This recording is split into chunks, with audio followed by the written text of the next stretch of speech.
Hello বন্ধুরা, সকলকে জানাই ধন্যবাদ। অবশ্যই আপনারা ভালো আছেন, আমিও ভালো আছি।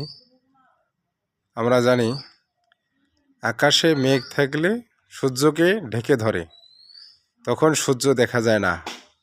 কুয়াশাও অনুরূপ, যে কুয়াশা যখন হয় তখন সূর্যকে দেখা যায় না, আর যখন কুয়াশা না থাকে তখন সূর্যকে দেখা যায়।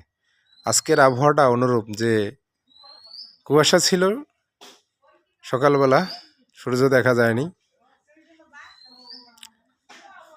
তাই মনে রাখবেন, যে কোনো জিনিস আবর্তনশীল, মানে যেটা বলা হয় পরিবর্তনশীল।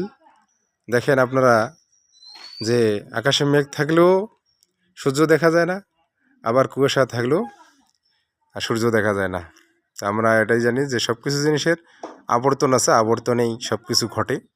তো এই ঘটাকে সকলকে মেনে নিতে হবে। প্রকৃতির এইগুলোর বিষয়, প্রকৃতি মানে সেই সৃষ্টিকর্তারই সব কিছু নীলা খেলা। সকলকে ধন্যবাদ।